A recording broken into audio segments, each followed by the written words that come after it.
But even the scientists there didn't care to follow what he said. But they at least let him kept on doing his job. So a lot of women's lives were saved because of him. He finally sacrificed his life just to prove his theory correct. He intentionally cut himself and put himself in one of those spots showing that he could pick up the disease from a dead body. He died. Okay? Same thing today. Hygiene laws are a good thing as instituted in the Old Testament. But ask yourself this question. If you lived in Mesopotamia region, Assyria, okay? Let's say you lived up in Babylon, and you were, let's say your daddy was the king. You know, he probably wanted to have a good doctor to take care of his family, wouldn't he? You know what he did? He sent off to Egypt because they were the best doctors in the world. That's what they thought. Best doctors in the world would come up from Egypt, and he'd hire them to take care of him and his family. You know what was a typical potion or salve? You know, like say you got a cut and you want to put a salve over it to kind of protect it or heal it up, or you get a splinter and you want to protect it. You know what their typical potions were? And these date back to the time of Moses, by the way. 1500, we've got the writings, 1500 BC. If you got a splinter in your finger, you know what this Egyptian doctor would do? He says, oh, let me take this little paste right here, and I'll put it on that splinter, and it'll just pop right out. You know what that paste is made out of? Well, they got to crush a donkey's tooth, maybe put a little bit of honey type stuff, and some dung. Mix it all up and put it on your splinter. You want to do that? That's disgusting, isn't it? Now, that splinter might pop out. Now, you might die of lockjaw and a few other problems, but at least a splinter pop out, right? Disgusting things. Their most common potion for pastry-type salves in medical science in Egypt at that time had something to do with urine or feces. It was one of the ingredients. We know today, you forget that. Then how come Moses, raised in all the wisdom of the Egyptians, quote unquote, Book of Acts, how come he didn't put all that disgusting stuff in the Bible? How come he happened to leave out all the Egyptian mistakes of medical science? I mean, after all, wouldn't you expect him to put it in the Bible or just mimic it? That's what the other books of that time did. The Bible didn't, folks. This guy admits of all the sacred writings of every major religion in the world, only the Bible sidesteps the errors that pervaded medical science in its time. In fact, the scholars are nearly unanimous. Ooh, they don't like this.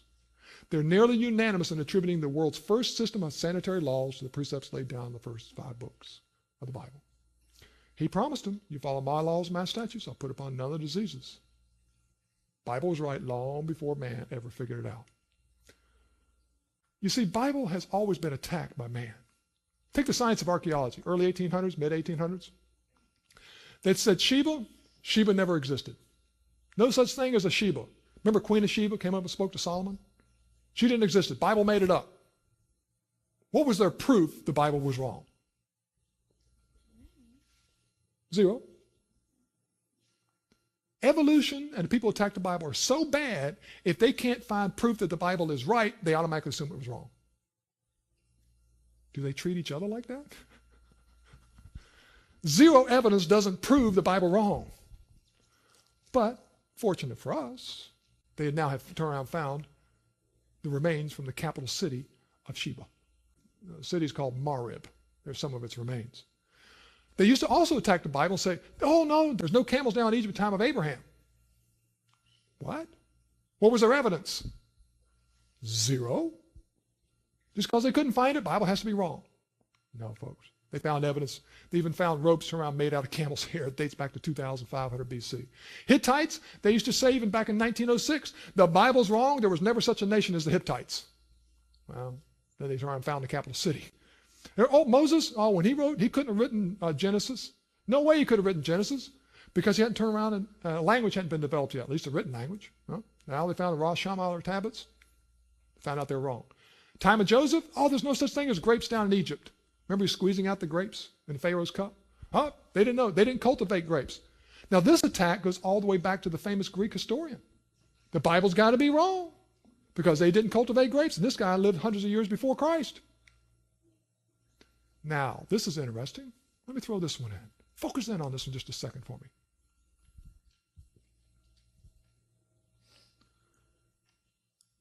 Has anybody ever misspelled your name?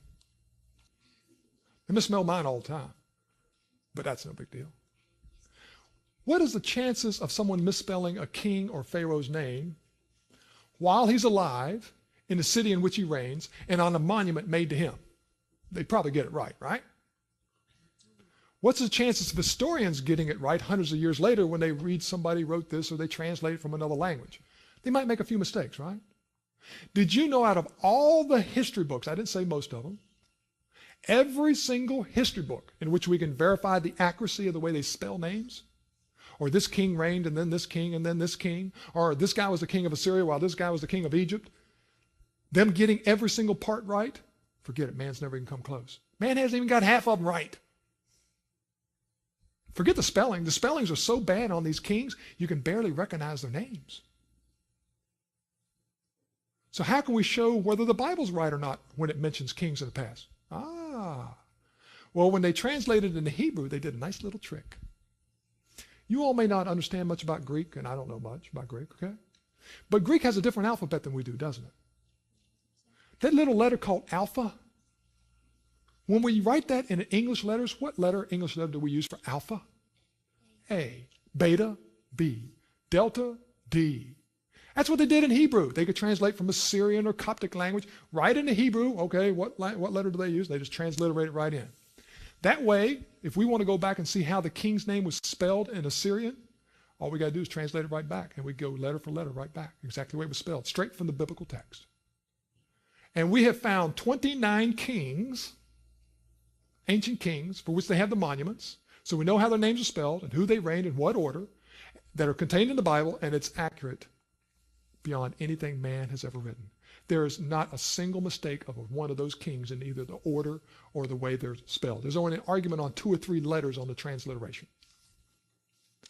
Man hasn't gotten 50%, and the Bible's this accurate? It's amazing, folks. See, the Bible people have always been able to claim the Bible is wrong. But you wait long enough period of time, you find out the Bible was right. The fear of the Lord is the beginning of knowledge, and we need to be ones of those who give him honor and glory. You ever heard of Leonardo da Vinci? He did some famous paintings of a religious nature, didn't he? Okay, give me some glory to God. What about Johannes Kepler? He's just a follower of modern day astronomy. But they didn't tell you he spent 2 years studying at seminary, studying the Bible. Now, remember, God didn't say that these scientists who gave him honor were going to be saved in eternity, did he? They have to be properly obedient to his word, don't they? But if he gives them honor, you think he might have them be a little bit more successful science-wise than other people who go against God? Sure. So Johannes Kepler, he turned around and said the following: my astronomy is thinking God's thoughts after him. What? Bible believers do better science? Oh, yeah. Blaise Pascal, he's just one of the inventors of hydrostatics, differential calculus. You think calculus is fun? Well, you hit differential calculus. Okay.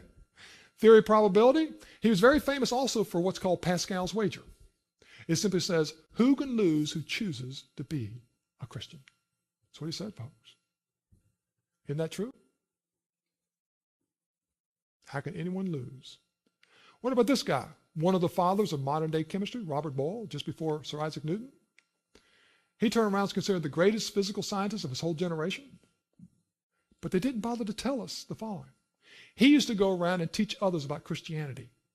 He turned around and went into the foreign countries and did mission work himself. He paid out of his own money to have the Bible translated in other languages so other people could do the mission work and he could do the mission work.